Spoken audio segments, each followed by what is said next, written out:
সুখের গল্প শোনার মানুষ কোথায় পাই।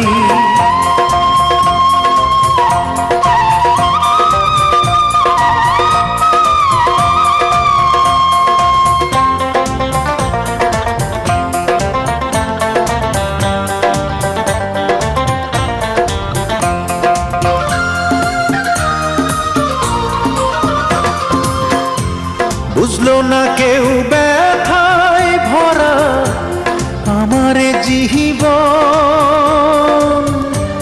কাছে এসে দেখলো না হয় মনেরই ভাঙন।